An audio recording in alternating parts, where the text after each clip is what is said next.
Welcome back to another episode of the DPCast. I am Paul. Done. And this is episode 4. Now, guys, if you want to get a hold of us on our Twitter channel, please get a hold of us at DPCasters. Capital D, capital P, capital C. And further ado, Dan, how's your week been? How have you been? My week has been pretty interesting, if I'm honest. It's, what have I done? Well, I spent some time with you. We went to see a certain film on the opening night. We did indeed. We weren't at the red carpet, but, we have to make do with Glenalmond Cinema, and, yes. Shall we announce what we saw? I would say so, yeah. Yeah, we went to see Logan. Yeah. One of the best movies I have watched this year. Oh. And this is no spoiler. We'll announce that later on as a tad bit of a spoiler cast at the very end. But all we state right now is make sure you bring the tissues. It's an emotional bracket. That's all I'm saying. Oh, goddamn sad. It's a bloody beautiful movie. It's inside and out everything that we expected it to be and more. So if you're going there with underestimations of going, you know what, we watched other Logan movies and we've gone, other Wolverine movies may add, and it's been poor. This one, guys, it's a masterpiece. It is a masterpiece. Yeah. Oh, I tell you what else I've been doing this week. I have been playing Resident Evil 2. I have finished Resident Evil 1. I am now on the final quarter of Resident Evil 2 on the PS1. If I'm not mistaken, did you? Isn't that the one you tweeted about? Yes, but that was just one segment of it. Because what it is, it's in 4 parts basically. You play. Right. There's 2 characters, Leon and Claire. You play Leon first or Claire first. It's up to you. But I played it Leon first. And then you play as Claire, and the two, you see each side of their story. So that's 2 parts of it. The second part, you can start off with the other character, which is Claire in my case, and then you see the story from a different perspective again. So now I'm on the last bit, and it's fucking hard. Well, yes. To be honest, dude, I've been gagging to play this game. You've been talking about it so much in the last few weeks. I've been gagging to play it on my phone or try and get an actual PlayStation 2 myself because you really swayed me on trying to play this game. So I just been in that for the last 2 or 3 weeks. I've just been in nostalgia mode, bringing back the good old days. I thought, let's dig out the old PlayStation. I'm using the PlayStation 2 to play PlayStation 1 games, but yeah, so I'm working my way through the Resident Evil games now. So I'm fucking. I tell you what, they're fucking frustrating as dicks. It's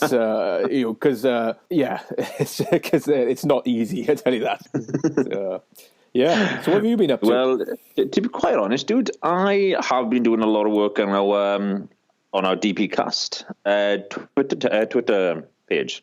Wow, words. Trying to get them out there. But at the same time as well is that we might have in the next couple of episodes maybe, we might have a certain somebody who's a special guest come onto our show. We're hoping to get it all sorted by a certain point. But we've got a little bit of a surprise coming up in maybe some future podcasts. Mm-hmm. Yeah, looking forward to that. We're not going to give anything. We're not going to give anything away right now because at the end of the day it could fall through. We're not 100% sure on it yet, but everything's looking brilliant. Everything's looking on the right track, and we might have a special guest for you in the next coming few episodes. So me and Dan are very excited for the character or the actor that we are talking to, and he is of a well-known show. To be honest, we're very excited to be hopefully talking to him in the next coming few weeks. Mm-hmm. So I've been doing the more PR element of Twitter. That's been dominating my last couple of days, to be quite honest. Really getting our Twitter channel up in the next stages. Yes, and I've been doing the editing fiddly side in the background. So I've indeed, because Dan is our main editor for the DPcast, and I've taken the full roles of getting Twitter, etc., etc. So, guys, if you do want to get a hold of us, once again, I will quote it. If you want to get us on Twitter, The art handle is at DPCasters, capital D, capital P, capital C. Now, may I add, if you do put hashtag DPCast, you will get a hold of us straight away as well, because it comes straight to our channel.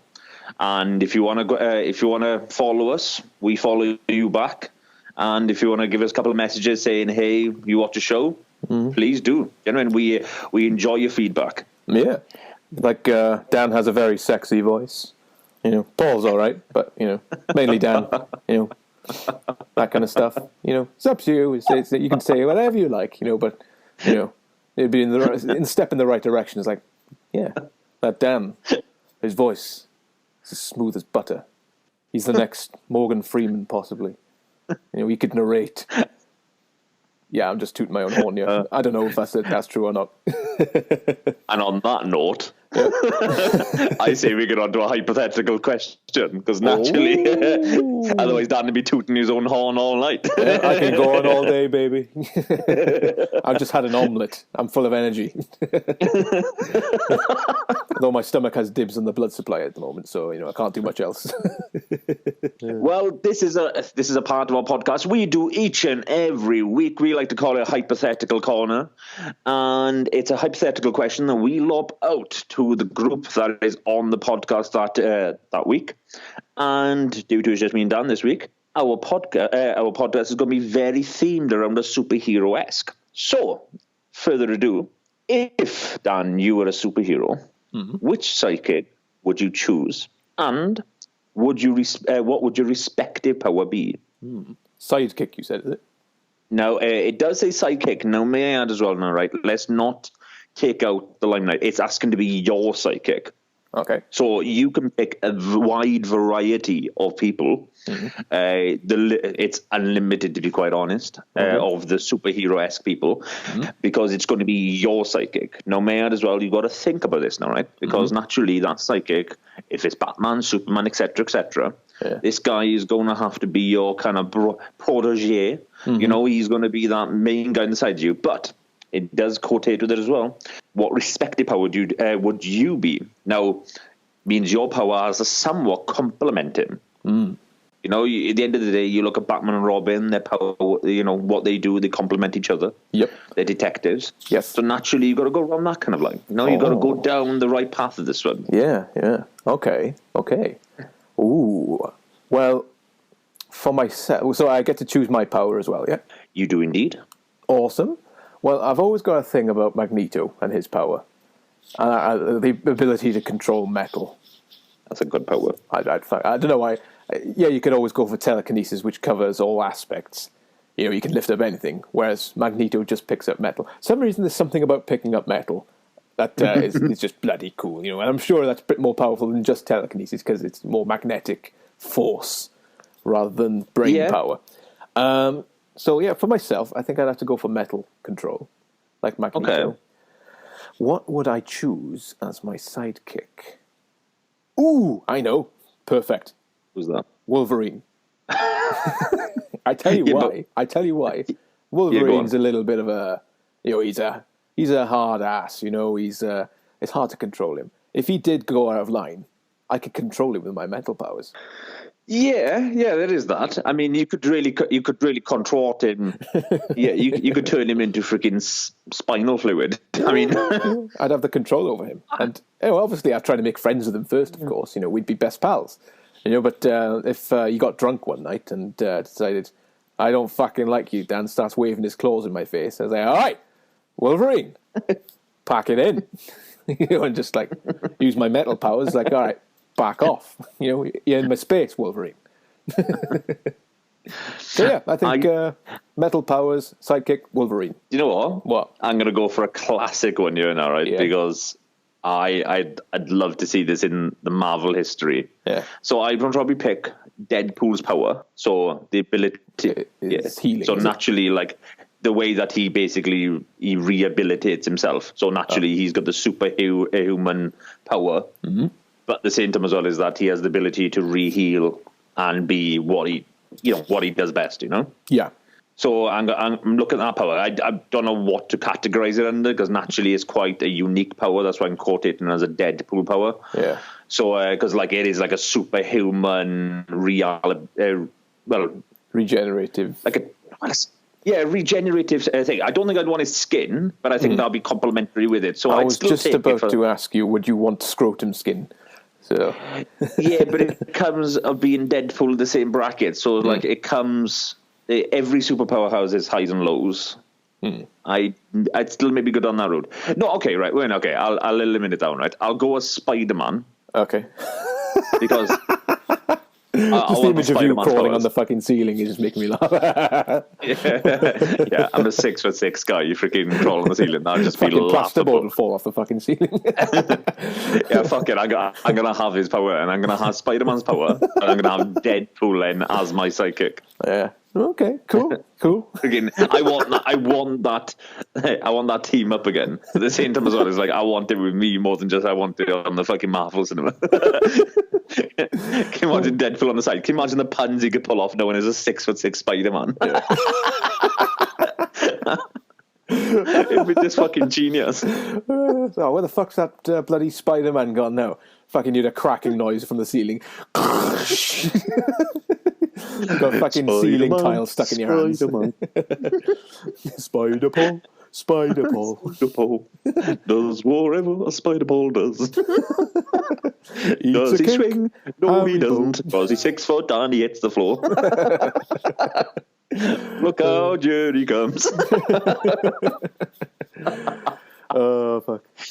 Yeah, I think I'd have to go down that route. I think it's, to be honest, the Spider-Man power is it is immense. Yeah. Because naturally you got the Here's a question for you. Would you go for the technology webs, where you invented your own web propulsion technology, or would you go for the biological option where it comes out of you? Do you know what? Right. I prefer in the comic book-esque, the technical side to it, where he builds them. Yeah. But if I was looking on the power end to it, I'd probably want it to come out of me. Yeah. Because naturally, again, I'm taking the power, not the ability of his size of his brain, like of what he does, I'm not taking the full esque of Spider-Man, I'm just taking the powers. And I don't think I'd be able to construct that piece of technology on my hand. I think the best you could come up with is bloody can string stuff. You got fucking that duct tape to your fucking wrists. Silly string coming out of it. Yeah, silly string, that's the stuff. We meet again, lizard man. What's that supposed to do?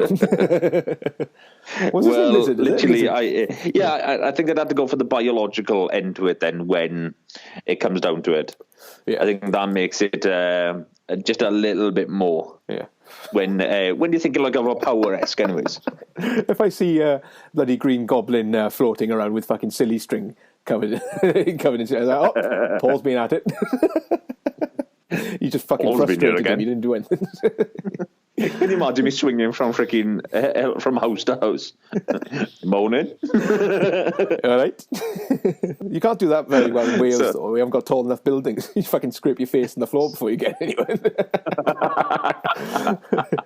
Up and away, Web. Imagine me through Swansea. Yeah, you got the BT tower, and that's about as far as you can go. They ask for my power around Europe, but I can't get to them. Gah, a mugging. If only I could get to it. Actually, you're an Adam West Spider-Man.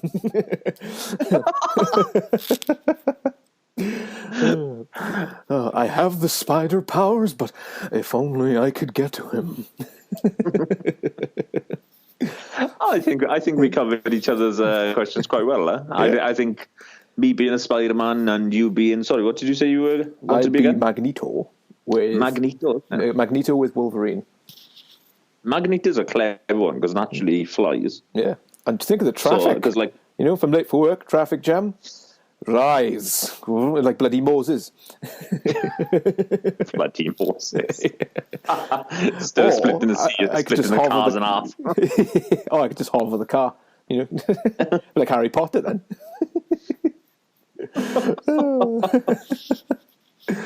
Holy shit. Yeah, just a orange Fiat Punto floating around in the sky. Do do do do do do do be like fucking, no, it'd be like fucking Chitty Bang Bang. Oh, you pretty punto, pretty punto, I love you. Gonna get a car. So yeah, it's been a very musical orientated podcast for us so far, hasn't it? Yeah. We've knocked out 2 tunes in between the bracket of about 10 minutes. Anywho, before we go down this rabbit hole any fourth, we need to get into our film news and reviews. And we have got some, I wouldn't say film news, but we've definitely got some film trailers that I would call news. And one of them, I think we go to Guardians of the Galaxy first, Dan, I think, because naturally that was it's been out for a few weeks now, so people have definitely watched it. And then we'll go into the next trailer. It was trailer 3 I watched. And yeah. I think it was newer than the one that was a few weeks ago, wasn't it? Yeah, it was. This one came out about a week and a half ago, if that, to be quite honest. That totally slipped under my radar. So when you hear this podcast, high chance it's been out for about 2 weeks plus. Yeah. At the same time as well is that when we when we're doing this podcast, this very moment, it's been out a good week plus.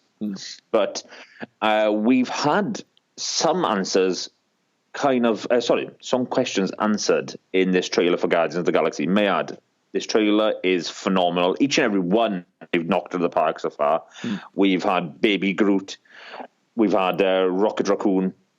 Both of them have been extraordinarily funny. Dave Bautista's character as... Dan, what's the name of that character? Drax. Yeah. He in each trailer has been extraordinary. I mean, I can't wait to see him again. His straight up dry sense of humor is like watching Jimmy Carr on a stand up. I mean, generally, it is bang on the money. He's just black and white, isn't he? It's just like in the first one, it's like, I think it's going to go over his head. It would never go over my head. I'd catch it. Like the parts on the very end of the trailer where you've got like that new character and like he goes, "You're in love with her." And he goes, "She told you your love story. Do me. Oh, it's cracking, that was. And I love like the point he's not seeing like the awkwardness in the room. He's like, "Oh my God, you're so bad at this. Do me." He's just oblivious to things, isn't he? And like the next trailer then we see is where they got like this cut sequence of like them in this like very dramatic scene behind them, and a meteorite takes out the mantis. That is that girl you see in the first trailer that it was with Drax, and he just goes, "Mind your head." She didn't hear me in time. It already hit them at that point. It was like a perfect. It was just so perfect. Yeah. And then in trailer 3 now we just see him. He goes, "We're like a family." Well, maybe not her. And then he's like pointing to the girl from not Star Trek. What's it called? Doctor Who. Oh, I know what you mean. Yeah, I've forgotten her name. Yes. Yeah, I know what you mean. Yeah. The redhead. But the redhead who was bald in this one. So, shocking, right? She shaves her hair off for each and every time she comes on to the Galaxy. You know, I watched Guardians of the Galaxy about 3 times before I realised it was her. Because I think I must have been watching an episode of Doctor Who or something. One of the rare occasions I do watch it. I was thinking, wow, she's pretty. And I thought, I'll see what else she's in. Guardians of the Galaxy. Where the hell was she in? No. Blew my mind, man.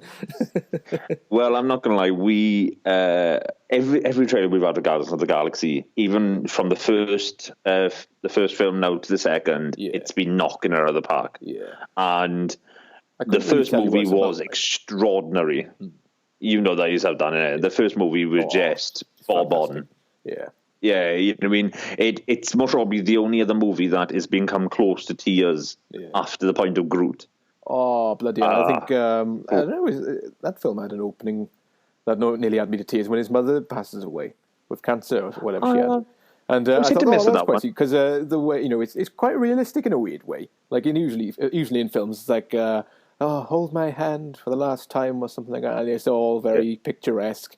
Takes her hand, she passes away. But this one, he's a child, and it shows a realistic view of how a child might react. He doesn't know what to do with himself, and he's scared as shit because his mother's dying and stuff, and he runs away. And it's It's really sad. It has a much more realistic point of view to it than what you'd usually see in a film, which I quite liked, and I thought that had more effect on me than if he did actually take her hand and had the last words goodbye and stuff. And it kind of leaves it, because he's got that regret then all the way through, that he'd wish he'd said his goodbyes to his mother. So it's very, I love that part of it. So. And there's parts as well there, May, as well, what's knocking into the second movie, because it's about his dad, because she mentions his dad is an angel. Yeah. Now, the person who's playing his dad in this movie is... It is Kurt Russell. Kurt Russell, good old Kurt. What may I add now, right? There is in the comic book series, as far as I've been told, anyways, is that his dad was meant to be a planet. Eh? He was the face of a planet. Yeah. So I was quite confused when she stated like he's an angel. What? Okay, maybe they look at him like a god that would make angels, etc. You know? Yeah. But I think what they've done, and now trailer 3 has now kind of announced it really. At the very end of it, he is an actual physical being on that planet. He isn't the planet. He is an actual being on it. And that's all they've done. They've kind of brought him out, and he has a very godlike substance about him, doesn't he? He's got a very angelic look about him. He's got that kind of glow to him, hasn't he? Yeah. And like if you notice in between the trailers, well, you see parts where they look like they're on that planet too, where you got the bubbles floating by, and it looks very tranquil. You know, it looks very heaven-esque, doesn't it? Of what you would think. Yeah. So there's a high chance you're going to be noticing that to maybe the very end of Guardians 2, Volume 2. And to me, this movie is only going in one good direction. And what I like about it is that they've already pre-announced that it's going to be for Avengers Part 1. Mm-hmm. Oh my God, we're gonna have the Guardians of the Galaxy with the Avengers. And that to me gives me a bit of a semi. I'm not gonna lie. It's totally up there. I tell you what, my laptop's on my lap right now, and it's slowly tilting upwards. Gay.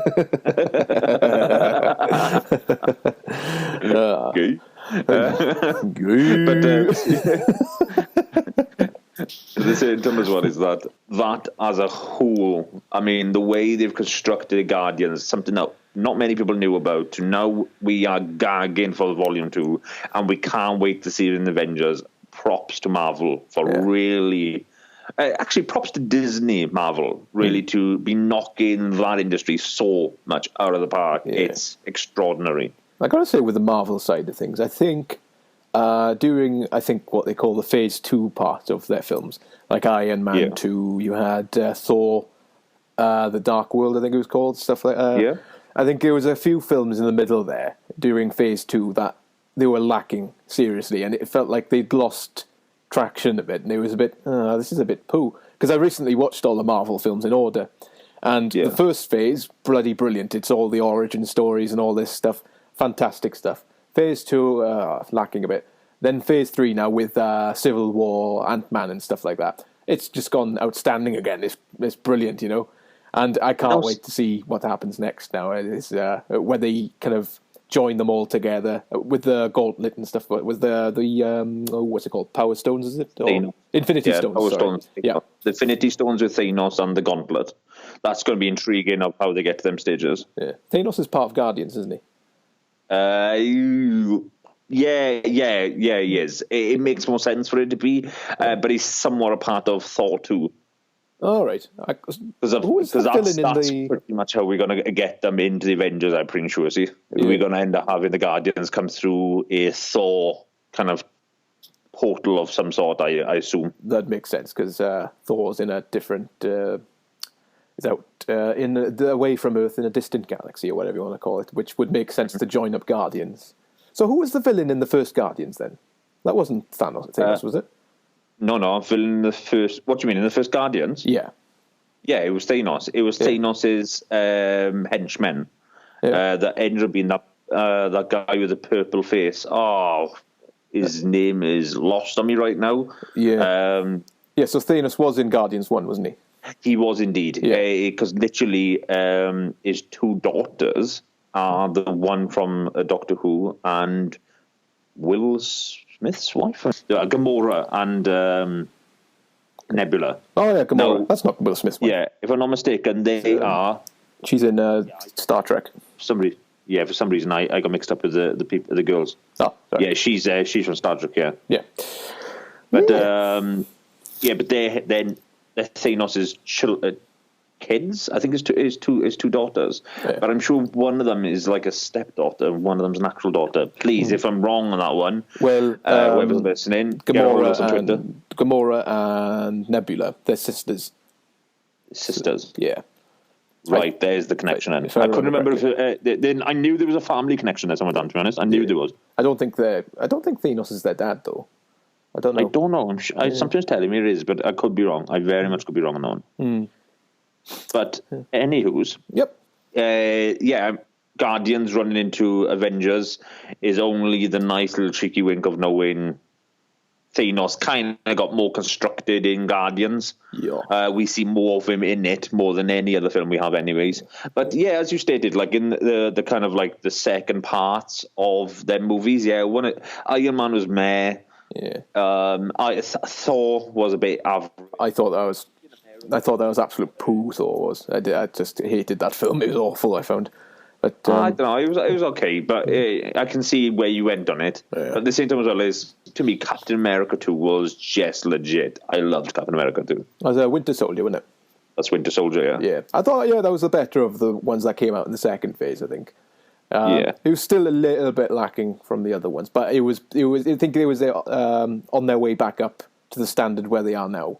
So I give them props for that. It was a good one, and then good. Well, yeah, and to be honest, like it's only ever increasing now for Volume 2 for Guardians, and then going into Part 1, Part 2 of the Avengers, and we're having in between that Thor's third movie, Ragnarok, and we're gonna have. I'm sure it's Captain Marvel. I'm sure we got another 2 movies before. Yeah, I think it's Captain Marvel. Avengers. Yeah, Captain Marvel. I think I saw in the schedule of what's coming up in the next few years. And Captain Marvel is one of them. So I thought it was. I knew it was in between there somewhere.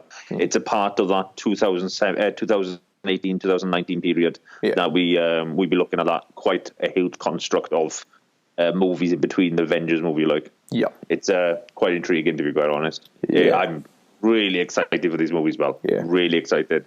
Because you just kind of where they're going, like, and you kind of like, that finish is going to be epic. But you know, it's building up to something epic, isn't it? They've been threatening with Thanos for fucking ages, and finally it's going to come to fruition. You're going to see the outcome of what's going to happen. What I'm most excited for is how is he going to get the Infinity Stones? Because he's got to go and say Shemai hello to Doctor Strange. He's got to go and probably kill Vision. He's got to go to Asgard. I think that's where the blue one is. I'm pretty sure it is. And then the other two are the Collector, aren't they? The Collector's got... can't remember now. Oh, no, sorry. In Guardians of the Galaxy, the what's the name of the... Is it Alpha Prime or something? Or the main government in... Guardians of the Galaxy. They've got one. I can't remember. I know what you're talking about, though. Yeah. It's the one where the Ice Goblins try to, the Ice Goblins. I'm sure there was something like that. They came in and tried to rob it because Loki had. This is Guardians I'm talking about now. The Guardians of the Galaxy. Oh, Guardians. Yeah, the main government, the main. Right. Sorry, friggin' I'm misinterpreting. Sorry, because they took it off. Yeah, I'm trying to. I can't remember exactly. Sorry, you are right. They got their forces took it, didn't they? That's right. Yeah. Right. Yes. You are right. Freaking, I totally spaced about that. Then these stones really are all over the shop, aren't they? Yeah, they've kept them. That's the whole point. They've kept them separated, apart from Strange and Vision. Them two are the only ones really at risk, really, because they're quite close together. They're both on Earth. Can't remember where the rest of them are exactly, because there's 6 of them, isn't it? 5. 5, is it? Oh, it's a gauntlet, dude. Think about it. 4 fingers, 1 thumb. I thought it was 5 fingers and 1 in the middle. Because you got the green one, Strange. You got the yellow one, Vision. You got the blue one, which was in first Captain. Well, Tesseract. They all spell out Thanos. Oh, do they? Thanos. 6. That is 6 then. Yeah. 6. It does spell a Thanos. I know that for certain. Yeah. I think in the picture it's got 1 on each knuckle, something like that, and then 1 on the back of his hand. So it's 6. That would make sense. Yeah, I can see the gauntlet in my head now. I can see the one in the center. Yeah. For some reason I was going on the 4 fingers and the thumb, and then I for some reason thought of it. But yet I definitely know if you look at them and the names of the stones are the first letter of each and every one will spell out Thanos. Yeah. Ooh. What is a fucking cool concept? Yeah. Freaking know when he has the gauntlet too. It is. That is a fucking cool ass. Yeah. A little cheeky wink to each and every stone, like, no, we're going, we know what the end is. The end is. I wonder, did Thanos actually name it? It's like, I'm going to make it spell my name.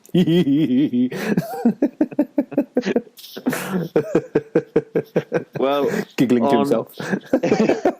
On another note, we're going on the same track as Marvel, on the Marvel industry here. Yeah. But I'm sure it's Fox who have done this one. Really? Is the newest trailer for Deadpool. I'm sure Fox have got Deadpool. Yeah, all right. Okay. I'm pretty sure. I could be mistaken wrong, but I'm sure Fox has the industry for Deadpool in this one because they've tried to make some arrangements. Because I know Sony have Spider-Man, and I'm sure Fox has Deadpool. Oh, okay. I believe you. I'm pretty sure on that one. Yeah. I get this funny feeling I'm going to end up being mistaken wrong in the next coming few weeks. So it's one of the circumstances. But Deadpool 2 trailer. Oh my god! Do you know what? All right, I've had some hard. Deadpool 1. I put up in the best 3 movies I've ever watched in my life, and I loved it so much.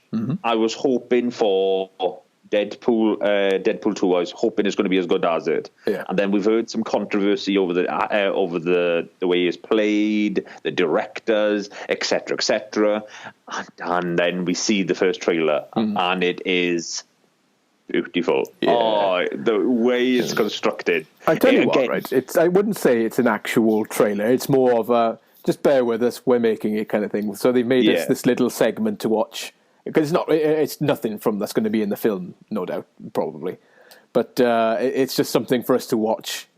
Before. Get this in, right? Yeah. Sorry about it on that one, but this is to maybe put a bit of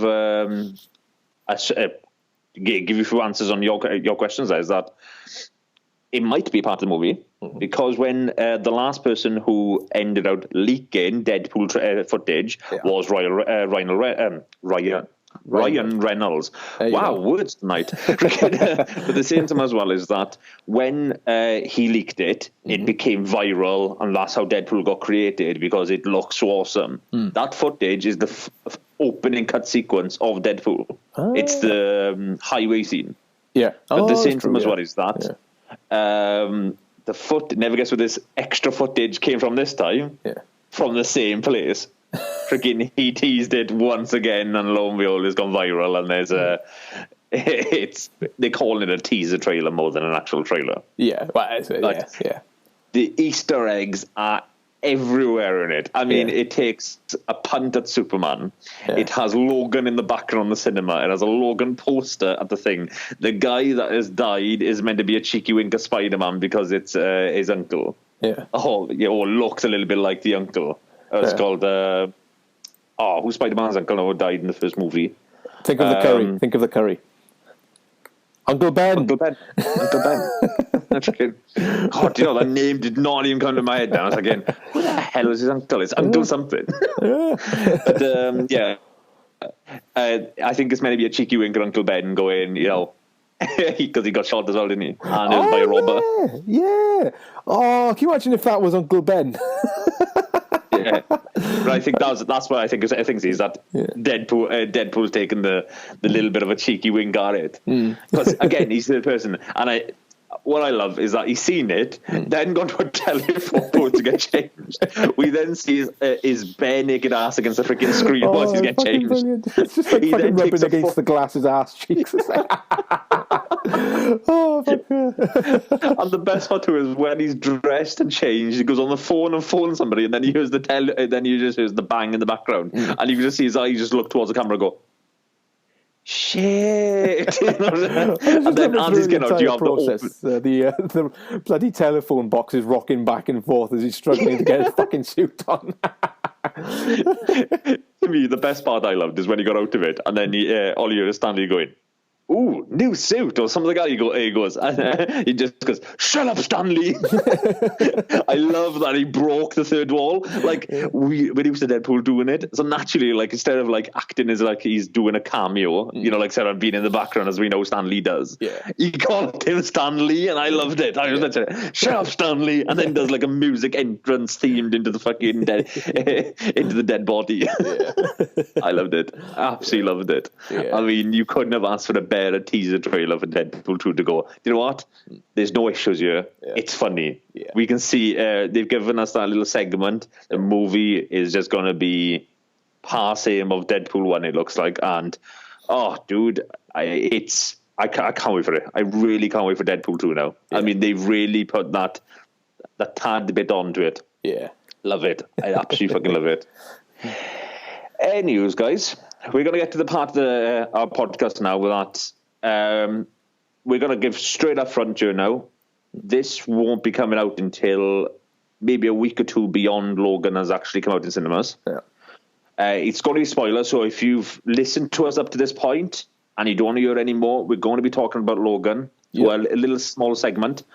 We're not going to give many spoilers, but we are going to give a little bit of a spoiler. So if you've listened to this point, thank you very much, and we'll see you next week. If you want to get hold of us, please, once again, check us out on Twitter, @DPCasters. If you want to download this podcast on any form platform, we're on iTunes, Soundcloud, and all Android platforms, as far as we can recollect. And give us a subscribe, give us the best rating that you can on iTunes, and we'll catch you guys next week. And further ado, we're going to go into spoiler territory with Logan. Oh yeah, well we did try because we're starting a new show, kind of spin-off show called Spoilercast, so that we can spoil the shit out of some new films that we've seen without spoiling it in the main podcast. We tried doing it, didn't we? But no, we tried, but I wouldn't say we failed. I think we realized that Logan is so massive as a movie. We couldn't break it down. We couldn't break it down enough. Like, what we're going to do now is just basically dabble in it, where if we went into the movie like we tried to do in the spoiler cast, we just didn't have enough time in our day to literally we would have gone on for a bloody 3 hours if it was the case. And as much as we're awesome and people enjoy listening to us, 3 hours is fucking long for a podcast. You know, you don't want to go into that territory. So I thought, I think we got to the 40-minute mark, which is our average size of a podcast, and thought, Paul, we're 40 minutes in. We're not even past the opening of the fucking film yet. Exactly. Exactly that. Hence why we're just doing a little segment here today now, where we're just going to go through it and just blow smoke up its ass and say how fucking awesome it was. Well, guys, as we teased a little bit in the very beginning, yes, bring your tissues, and that's not because you're going to come all over your face, neck, and chest. It's literally because, well, maybe it is a fucking tearjerker. I mean, me and Dan went to go and watch it. Fuck, we were nearly in floods of tears near the end of it. It is a beautifully constructed movie. As I said, we're not going to go fully in depth. All we're going to quotate is spoil certain elements, like Logan dies. That is such a heartbreaking point to it. I mean, okay, let's break it down from the trailer, right? Trailer, we see a funeral scene. We're going to be straight up with you now, guys, right? That isn't to do with an X-Men. That isn't to do with Patrick Stewart, Xavier himself, Charles. He dies in it, but he dies in a sequence that is just a phenomenal point, what we'll get to in a couple of seconds. But the same time as well is that where in the trailer you see somebody getting buried, that is Xavier they're burying. We were right on that aspect. What I think we all didn't expect is near the very end, we watch Logan pass away too. What we'll get more into detail of that in a couple of seconds too as well. Now, let's trail back now to the very beginning. I just wanted to give you a little bit of an insight of the trailer-esque, because a lot of people were confused. So with the trailer, as I said, the funeral scene, that funeral scene isn't to do with an X-Men dying. It's to set up X-23. There's a Latino woman, Mexican-esque woman, isn't there, Dan? That is shouting flat at abuse at him. I mean, she's like, "Oh, you're the Wolverine." She's really excited, like, and you're like, "Who the fuck is this?" I mean, and then hey, love, it's a funeral. Like, calm down. Exactly. Basically, Logan's he's a limo driver as a job, and one of his jobs that particular day, is to drive to a funeral for a bunch of people, and this is where he meets the Latino lady, Mexican lady. I really need to look this up. We were doing this in the bloody other podcast where we tried doing it. Is it Latino or Mexican? Are they the same thing? I don't know. Anyway, carry on. Well, she just appears, and then she's like stating the fact, "Oh, you're the Wolverine. You're the Wolverine." You're like, "No, I don't go with that now. Fuck off." I mean, like he goes away the way he's backhanding himself, like, "Fuck off. I don't know who the fuck are you." I mean, go and fuck yourself. I mean, but the same as well. Just tell her fuck off. Well, then you see them cut through the point of the car. He's helping the people from the funeral back in, and one of the women weirdly asks him, "Who was that?" And then you see the car whiz straight past the door, and you see X-23 in the back window, basically giving the jib, like. And that's kind of like how we start X-23 in this movie. It's really a nice little touch, nice little thing of going, "Oh, that's the girl," and we go from there. But going then a little further into it, we get to see Charles. He's brilliant in this. Because he's old. He's basically he's succumbing to old age. Charles is, and because he's got his psychic abilities, he's getting seizures, and these seizures are dangerous to people around him because they cause them to freeze up and eventually suffocate or die or whatever. Basically, it's like a mini Cerebro type thing where if he channeled the right energy into Cerebro, he could kill everyone in the world. But this is kind of basically he's ill and dying, just old, and Logan's got to give him meds to stop him from having these seizures, otherwise he'll kill people. And the meds that he's giving him isn't strong enough to have him on a consistent base. So naturally, certain times the seizures overtake the medicine that causes people around him, like Caliban, that we end up seeing, who is played by Stephen Merchant, who is just a phenomenal actor in this one. I was very surprised by that, because Stephen Merchant, I think of him with Ricky Gervais and all that, and I think he's a comedian. I've never really seen him acting properly, and maybe in The Office a couple of times.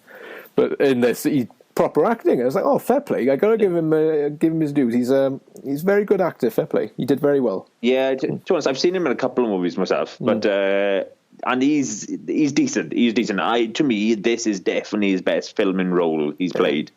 And it is top notch with him. He is funny, yet at the same time, like you can see, like he has that worry of where he is, and that how close he is on death's door every single time he's around Xavier, every single time that Logan comes back. You can tell the worry in his eyes. You can tell that he actually worries and loves each Logan and Xavier, yet is petrified of them leaving him behind, and he knows that.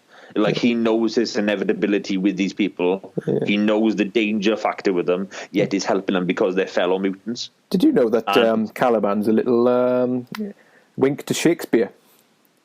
Because in The Tempest, one of Shakespeare's plays, the character in that is called Caliban. And he is a monster, a hideous monster, a very loving, hideous monster. Oh, I did not realise that. I looked it up. I thought, Caliban, that sounds almost biblical. I thought, I'll look that up, see what that's all about. But it's actually from Shakespeare in the play called The Tempest.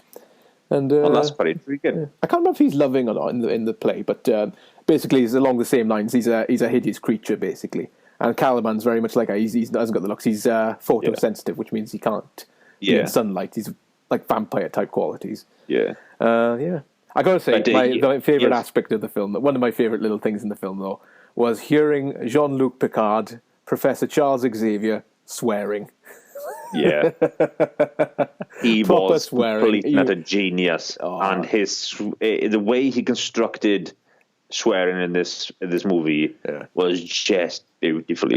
You see him for the first time. He's high on his meds and he's having a go at Xavier because he's been locked up in I think it's like a capsized water tower that he's locked him in. Yeah. That looks a lot like Cerebro. But anyway, he's having a go at Logan and he's like, "Oh, fuck you, Logan! You're locking me up in this bloody place all day," and all that. He's now right kicking off at him. And it's just like, oh my God, Xavier's swearing. It's such a childish thing to be laughing at, but oh my God, it's beautiful. Well, the things about it then, we jump from that point into him finding X-23, the girl. There's a part with that woman again, the Latino Mexican woman that we keep mentioning. Freaking she ends up passing. Ends up having X-23 then, not realizing at the stage her jump on board the limousine with with the limousine when they cut back to the point of the hideout. Yeah. Again, but at the same time as well is that when it comes to the point that we see the Reavers come in, they are called the Reavers, aren't they, Dan? The Reavers, they're kind of they got robotic limbs and stuff. They got enhancements to them like that. So yeah, I don't think Wolverine at that stage didn't realize X-23 had actually kind of followed him in the boot. No. He just clocked her bag. Yeah. And then at that stage then, Xavier comes out after X-23 knocks out that guy with just a metal bar. Yeah. Xavier goes, "This is the girl we've been talking about." I've been talking to Logan. I'm like, okay, brilliant. We kind of Xavier becomes quite protective of the X-23, which is her name's Laura in the film, isn't it? Yeah. He's quite protective, and Logan doesn't want nothing to do with it. It's just a fuck off kind of thing, It's like, I don't care, and until he actually finds out it's his daughter. Yeah, that's great about it, because you see the development through the film is just fantastic. I mean, it starts off, he doesn't want fucking nothing to do with Laura X-23. And is pissing it off, and it's quite funny, really, because she starts speaking to him at one. She doesn't speak for the first half of the film, and then she all of a sudden starts speaking in Spanish, or whichever language it was, and it's like an overboard of information. I don't know if he can speak Spanish. I don't think he can. No, and he's just like, What are you saying? What? Shut the fuck up! It's just like a parenting number one right there. Haven't heard a voice in years, and then literally out of nowhere she starts talking, can't stop talking. Shut the fuck up! Just shut the fuck up! It's fucking class. It was great. Well, knowing we got to that stage. Yeah. We'll drop back a segment here, and that is only to the point is where they're kind of now on the run. As I said, we're not going to go into mass depth of this movie. We're going to segment it off quite nicely in certain parts here. There is a massive scene that runs on with the Reavers where X-23 ends up slaughtering them, but we'll go beyond that bracket is where they're on the run now from the Reavers, and we've got them that they run into this coloured family. That have the horses end up getting lost in the road. I love that bit. It's a lovely bit. What's up? Yeah, we didn't touch on this when we talked about it, Dan, because naturally the trucks were they were automated by man. They were automated lorries basically, and as such they didn't sense they were. I think it was a pure accident. It wasn't malicious or anything like that. It's just a road accident basically, and these lorries kind of swerve into this family that's trailing a horse cart with them. Like a horse, like one of those horse holder thingies that trailer type thing. Horse trailer. And knocks off this family off the road, and Logan and Xavier and Laura, the X-23. And it's a lovely moment because these trucks fuck off. There's no one in them. They're automated. And the horses are running loose. And Logan's like, "Oh, we got to keep going." But Xavier's like, "No, we must help them." And it's such a fucking lovely scene because they do go and help them, get the horses back in. Xavier uses his mind powers to calm the horses down. And it's that little wink to the past where they were heroes. And it's such a lovely scene because it's so calming that you see the horses coming back and they've helped people. Whereas up to this point in the film, it's been gritty, it's been gory, loving the gore, by the way. And it comes to this part where you're thinking, this is like the good old days when they used to help people and save people and doing a good deed. And it was such a touching moment. I loved that bit. That brought a little tear to my eye, to be honest. No, I can see that. Well, we go then from that part where they're on the table, their food, and they ask to stay the night. and they have issues with the water mains. That Logan ends up helping the father of that family to basically go out and to do it. Now, this is where the partner, right, that we've missed a massive, like, we've overskipped a lot of that segment there. So when you do watch the movie, you'd understand what we're talking about. Or if you've already watched it, you understand what we're definitely talking about. We get to the stage now where Xavier's in bed. And we're to the point now we still think Logan's now come through the door because we've watched him come back. They've sorted the issue. And as now they're by the door, well, we think Logan's come through the door. Xavier goes, give her a couple more minutes. This has been the best night of my life. You know, and he goes into an intriguing dialogue. Yeah, they've had a lovely night with the family. They've had a family moment where they've had a bit of food. And it's been they've been going through years of hell, basically, haven't they? Yeah. And to have a lovely evening with this lovely family who've accommodated them for the evening. And then Xavier goes through this really quite upsetting little monologue, really, isn't he? He talks about, because he's talking about his seizures, that I think one of the first times it happened, he'd actually hurt people. I'm not too sure if he said he killed people. No. He killed his own people with it. Right, that's how the school isn't no more. He killed, like, I think in the comic book, Old Man Logan goes the bracket that he killed people because they couldn't go on it because naturally they don't have Red Skull, Iron Man, etc., etc. They didn't have the Disney side of it. But what I thought it was supposedly what's the name of the company that the people who were working on X-23, you know, Transit. What's the name of the company now? What are you on about now? X-Corp. No, the people that's chasing them all the way through the film, Trans something. Did we just mention it a second ago? Okay. You know what I think of that actually, huh? Yeah. Call it Transcorp for now. I know it's wrong, but that. I thought it was them that developed a virus to wipe out the mutants, because that's why the mutants are extinct. That is definitely probably so. But supposedly when Xavier started becoming really ill, obviously the school itself still was a construct at one point. And you listen to him, you listen to what he was stating, right? He was ready to go.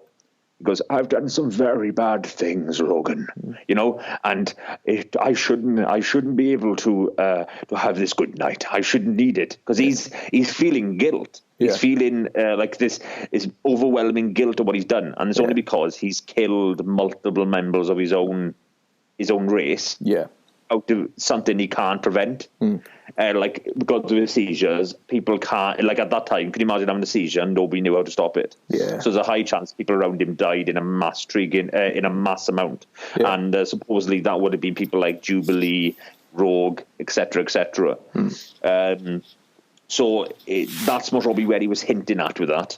But this is where we're going with that, because that was quite a very emotional segment with Xavier himself, because he's crying in bed. He's basically like very emotional, and then all you see is that you've got yourself in a tearjerker element, and then you watch the actual blades go straight through him. And you're like, what the fuck is going on here? You see what do you think to be Logan put his fist up to his chest, near his chest, and the claws come out and go into his chest. You think, what the fuck? And it reveals that it is not Logan, it is X-24, which is basically a younger looking Logan. And he is a badass. What is his genetics? He's an absolute bastard. And what I do like in this point is that we go outside. Logan is coming back in from the farm where he's just helped him out, and we see that X-24 has just slaughtered the family inside. He's taken X-23. He's slaughtered the coloured family. You got the father, the son, the mother, and the mother. It's such a brutal bit, man. It did not hold back at all. They all died. At this point, we see Caliban in Caliban dies at this stage because he lobs a grenade in the cupboard. So that they can get away. Logan basically gets obliterated. The old man Logan gets obliterated, yet still jets about, survives, and that's only because the coloured chap that goes in last and gets nearly slaughtered by X-24, he just gets into his truck and then plows him into these spikes. And then shoots him 3 times in the face into the eye. And before that, there's an awesome scene between Logan and X-24 where they're slashing the shit out of each other, especially 24 and Logan. I mean, I'm sure you see bits of flesh coming off at some point. Yeah. And I think later on you actually see Logan's wounds, and it's just, he's a fucking mess, because he's not healing as well. I'm not too sure if that's something to do with the virus as well, because Logan's getting old and he's not healing as well anymore. Is that something to do with the virus that is affecting him in a weird way? I think it's a lot to do with the adamantium in his body. Because he can heal. Well, it's not even that. You know, the adamantium in his body. Yes. It was talked about in the first X-Men movie. All right. They made. They actually stated when they done the X-rays of him and they had him in. They go, his full body is adamantium. How is he even alive? Yeah. You know, and they stated that this stuff could kill him. So naturally, this was an inevitability of what was going to occur. Yeah, but the thing is, the adamantium is his ability to heal is how we could have the adamantium. I'm thinking, did the virus affect his ability to heal? Ergo, that the adamantium started affecting him because his body can't defend against the adamantium anymore. Not sure. I think it's due to the adamantium. You think about it in your body now, right? Is that your body's getting old, but your adamantium is literally still as fresh as dicks. But so you think about it now. Logan doesn't get old because of his healing and stuff. That's the thing about Logan. He doesn't age. And in the first film, they say he could be even older than you, Professor, and the Professor's old as fuck. And True. Yeah. So his ability to heal means he doesn't age. So now that he is aging and he's not healing as well anymore, I was just thinking perhaps it was the virus that did it rather than... Maybe, but it could be a double entendre with the adamantium itself, that even though it doesn't age him because he has it in him, but yet at the same time, as the longer it's in him, it's killing him, that causes him a weakness to cause him to get old. Yeah. That then causes him to then not heal, grow old, have wounds like he did. Because... you look at and the other bracket as well, though, I think we massively overlook, and because the movie's such a skeptical, you kind of overlook this bracket, but we watch X-24 put his claws straight through Wolverine. At the end of the day, as much as Wolverine is still weak, his body is still adamantium. Yeah. So adamantium can go through adamantium. Yeah, to a point, yeah. But yet went through him in such a caliber. Yeah. Well, did it go through his forearm or his bicep or something, didn't it? He went through his full entire chest cavity. Oh, yeah, if it went between his ribs, then I suppose he could go through. I don't think it would be able to penetrate the adamantium. I don't know. I don't know. So it depends on where he hit him. Yeah, I think it's one of them kind of questions that now overlooking it, now talking about it, is quite intriguing if an adamantium could cut adamantium, because it is one of the strongest metals. Yeah, I know that, well, cutting to later on, the adamantium bullet is the only thing that could kill Logan or anyone with adamantium. So, adamantium can damage adamantium, of course, but I'm not too sure at the speed of a fist and a pair of claws could go through. I don't know. So... yeah, it's open to interpretation. That one is so. Yeah, I think it is too. Well, anyways, we see that point. He shoots him in the eye. Then you see, what's the name of the doctor now, Dan? Doctor. Ooh, that's a good question. I added a minute ago. Because he comes into the storyline, and you see him basically give a serum to this X-24. Now, this is given the quick cheeky wing to the comics, because this did occur. In the comics, where they give him like this spray and his eye appears back. Now, we do see that then in the movie, of his eye being obliterated, and this X-24 can't heal without the serum being inside him. Yeah. So, soon as the serum was inside him, his eye came back into full structure and came back to the way he was. Yeah. Oh, I think he could have healed, but it was an amplifier. It's a catalyst for the healing abilities. So instead, because he was so damaged and basically his skull was showing, it sped up the process. So that's what. All right. Yeah, because Logan uses it later on, doesn't he? And that's why he's temporary. Because even though his healing ability is wavering away, he uses this serum on himself to make him temporarily like his old self again, basically, isn't it? So. Yeah. Well, Dr. Rice is the name of the person. Dr. Rice. Yeah. Well, on that point now, we'll jump massively to the point of the last segment.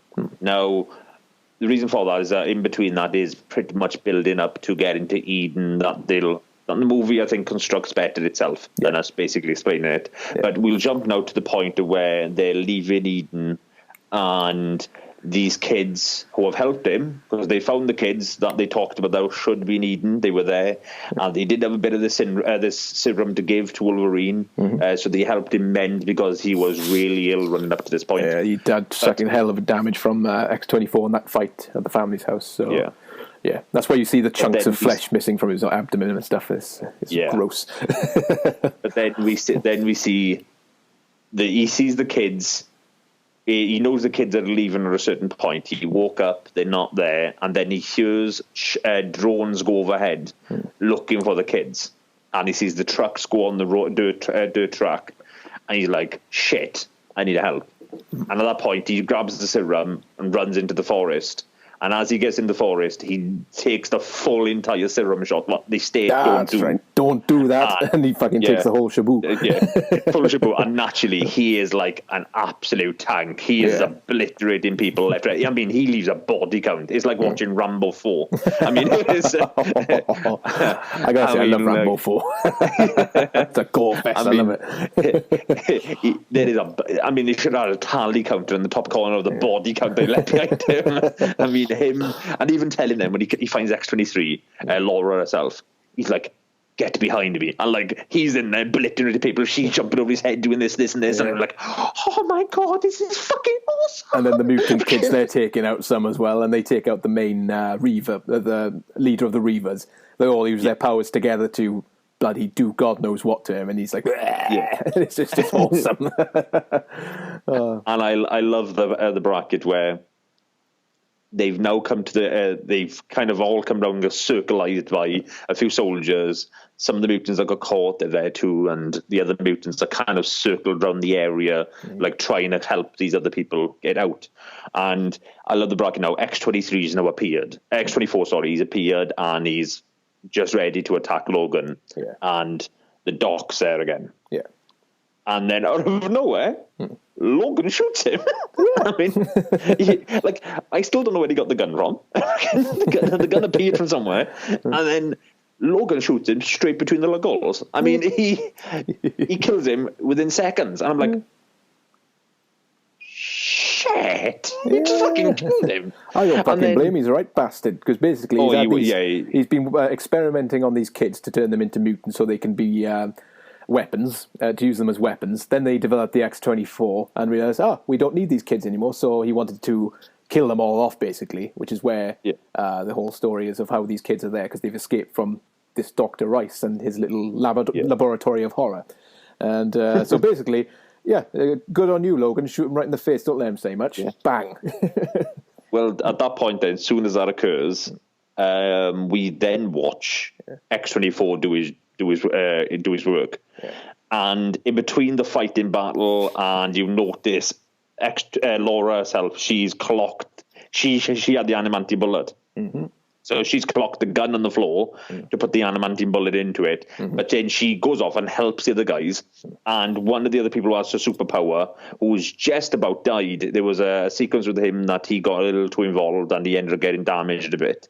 He picks up the truck and lands it on X-24. And they thought, whew, we're done. And we all know that's not the end of X-24. Dropping a truck on him is not going to fucking do much to him.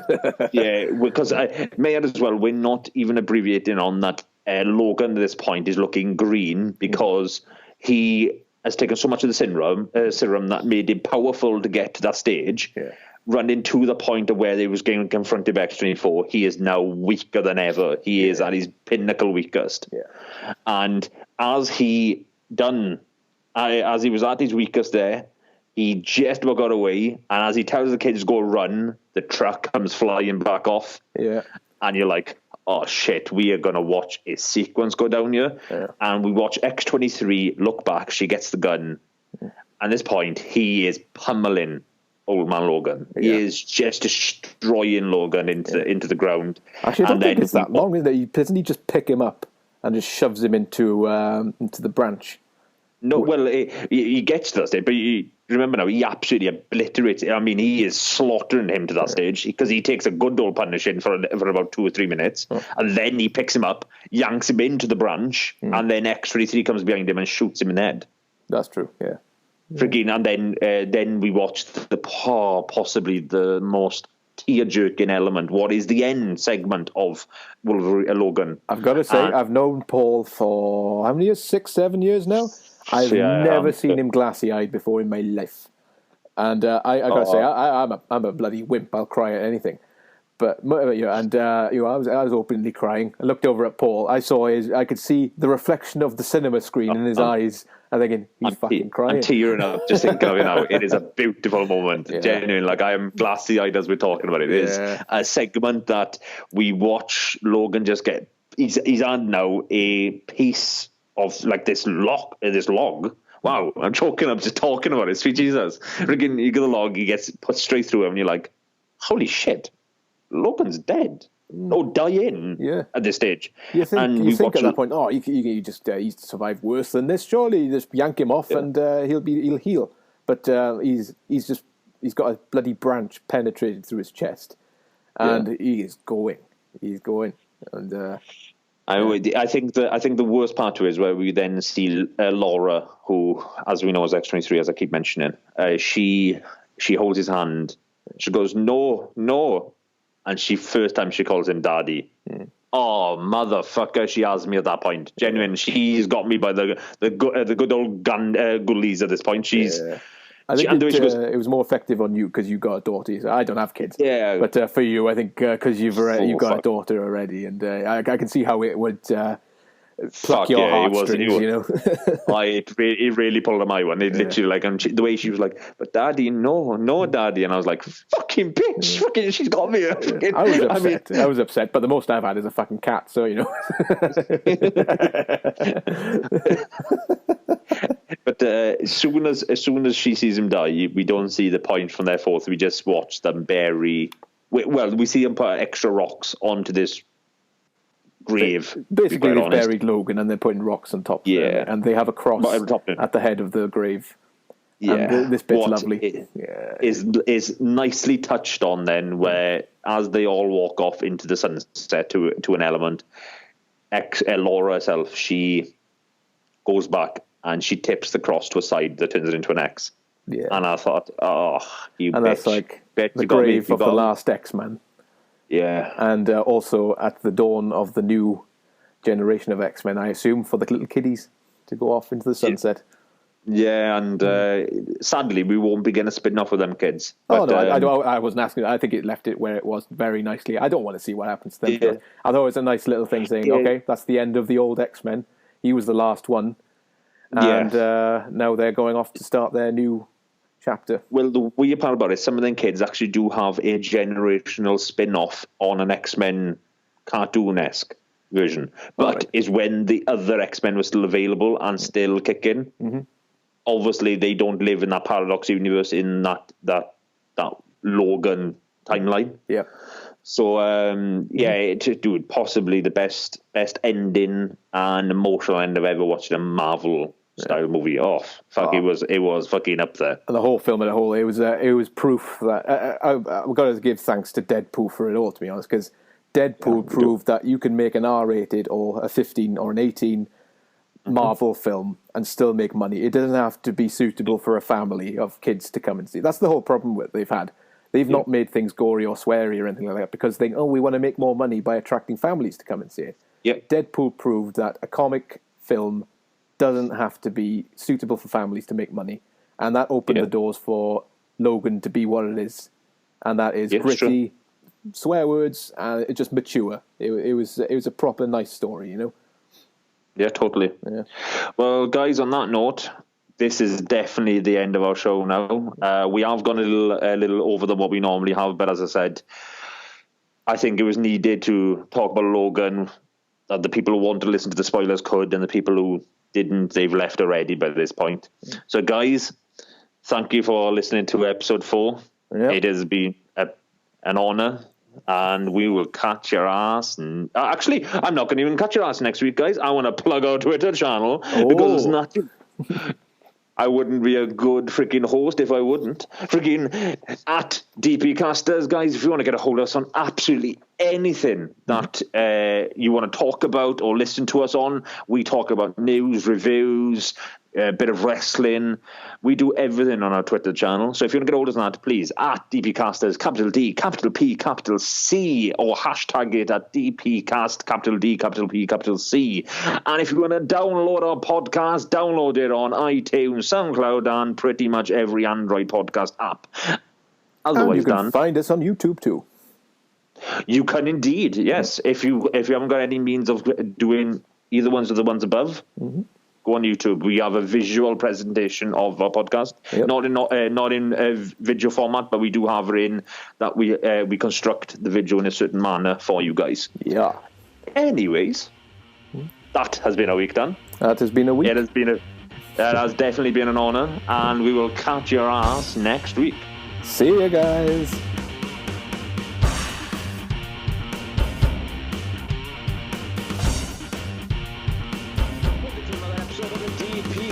I am Paul.